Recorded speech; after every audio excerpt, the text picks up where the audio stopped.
Gemini, hi! Welcome to Mystic Queen PH at titingnan natin ang mga unexpected changes or mga hindi inaasahang pagbabago na maaring maganap sa inyo anytime soon dahil ito ay isang timeless reading. So anytime na mapanood nyo to, as long as makaka-resonate kayo, this reading is for you. So this is also a general reading. Just take what resonates. Watch your Sun, Moon, Rising, Venus for other messages. And thank you sa lahat ng mga sumusuporta dito sa ating channel. Just a reminder, gamitin niyo lamang ang reading na to bilang gabay. Pa-follow, like na rin ang ating Facebook at TikTok. Lahat po yan, Mr. Queen PH. Like, share, subscribe, turn on post notifications para lagi kayong updated sa ating mga readings. And if you're interested in private readings, meron tayong link sa description at sa pinned comment para kayo ay makapag-book. Okay, Gemini. Unexpected changes sa mga Gemini. Ano yung unexpected changes for Gemini? Truth to be told. Uy, may katotohanang mabubunyag. Mayroong mag-open up sa'yo, no? Yung totoong nararamdaman niya. So, pwedeng romantic connection to. Pwede rin, alam mo yun, ang tawag doon, mag-open up kayo sa isa't isa. Parang open forum. Na you will tell whatever you really feel. No? Yung iba naman, magtatanggal na ng mask. Oo, meron dyan, may mga pakitang tao, tapos, makikilala mo, no, itong taong to, kung sino talaga siya. Magpapakilala siya sa'yo ng totoo niyang pagkatao. Loyal heart, o maaring merong romantic connection for some of you, Gemini. Mag-e-express ng feelings. Kasi tinan nyo, merong hearts. Ayan, hearts yan. So, binubukas niya ang laman ng kanyang puso. So, some of you, maaaring unexpected, may magko-confess ng feelings towards you, or maaaring ikaw, hindi mo inaasahan, magko-confess ka na ng feelings mo sa isang tao. Through a message. Pwedeng long distance relationship, long distance connection. Meron dito na kung kailan sila nagkalayo, no, physically, saka naging very intense yung connection nila. Parang nag-apply sa kanila yung absence makes the love grow fonder. Tama ba? Oo, so yung paghihiwalay nyo ay naging dahilan para mas lumakas yung inyong connection kasi nami-miss nyo yung isa't isa. Pwede kasi naudlot, no, yung relationship. Tapos, may nangyari na kailangan yung mag-separate physically, pwedeng nag-abroad yung other person. And then sa kanya na feel na importante sa kanya yung isa. 'Diba? So pwedeng Aquarius yan, tinan mo, moon tapos feelings. 'Diba? Parang secret. Kinikim-kim niya or tinatago niya sa sarili niya yung feelings. So, let's see. Yung iba naman, yun nga, maaring may magtatapat ng totoong nararamdaman nila through a text message or a chat message. Oo. Kasi yung iba nahihiya na humarap. But I think the feeling is mutual. Tignan mo, kanina to lumabas ulit. Oh, it's meant to be. The moon is about feelings, emotions, balance, consciousness. Parang I feel like pareho yung nararamdaman nyo sa isa't isa. Love reading pala tong unexpected changes sa inyo. 9th house. This is abroad. Pagtatrabaho sa ibang lugar, travel. Pwedeng yung iba sa inyo magta-travel pa ng malayo para makasama tong taong to.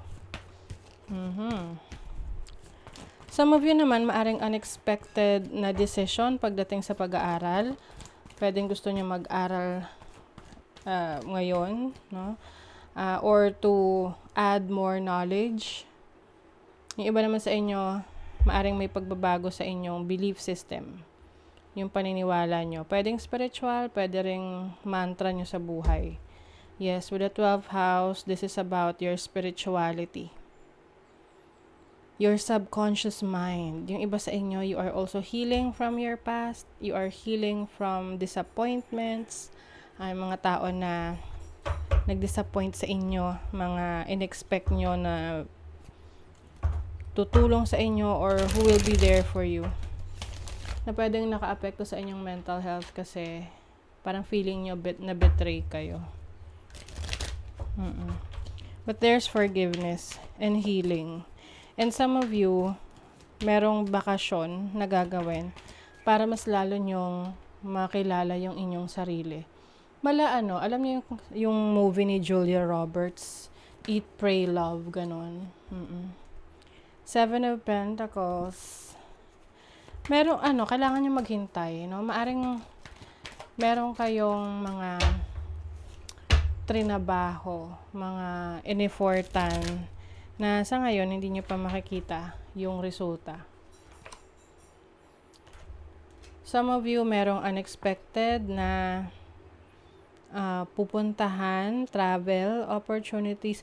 Parang meron kayong follow up related to your money, related to your business. Ito yung tipong ayaw mo na sanang ituloy, pero you realize na may potential naman talaga. So, i-go mo.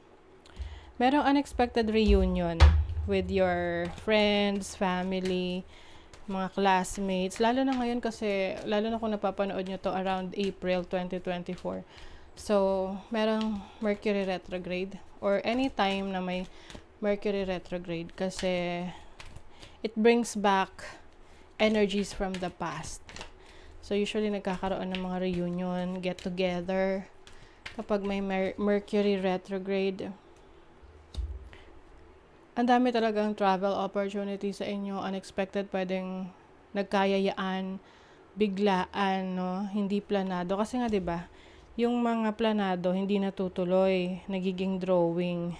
Tapos yung mga wala sa plano, natutuloy talaga siya. Yes. May mga messages na marireceive ka from your classmates or dati mong katrabaho na lumabas kayo together, pwedeng outing, pwedeng swimming, ganyan. So, you will spend more time with your friends. More on chika-chika. Oo. Parang meron kayong mga pag-uusapang exciting na ganap sa buhay ninyo, sa circle of friends ninyo. So, parang mag-update kayo sa isa't isa. Tinan pa natin, Gemini. Unexpected changes. You have the 5th house, Uranus in Aquarius. Wow. Yung iba sa inyo, unexpected na romantic connection to eh. Ito yung mga whirlwind romance, no? Biglaan. Pwedeng makikilala mo to sa isang event, tapos mag-exchange kayo ng numbers, or magdi-DMs kayo, ganyan. Tapos, maaring mauwi sa dating ito. But, I feel like this is you trying to have fun. Lalo na kung matagal kang nagmukmok dahil sa failed relationship mo in the past. And now, parang gusto mong, lumabas, go out, entertain people. May financial gain coming from something you did in the past. 'di ba? May fruition, waiting for fruition. I think ito, kung ipa-follow up mo lang 'tong mga trinabaho mo, inayos mo in the past, no? In-effortan mo. Makikita mo yung result niyon, unexpected. Peace and harmony. Pwedeng merong makikipag-ayos talaga, makikipagbate. Maaring mababalance mo ang oras at panahon mo sa sarili mo at sa mga priorities mo, trabaho, business, career. And then, someone is leaving your life. This is unexpected. Pwede tong isang kaibigan, isang taong malapit sa'yo, pwede ring mahal sa buhay. Pwede rin naman tong literal na aalis dahil lilipat ng lugar, mag-abroad, ganon, magmamigrate. Okay? So, that is your reading, Gemini. Thank you so much. Bye!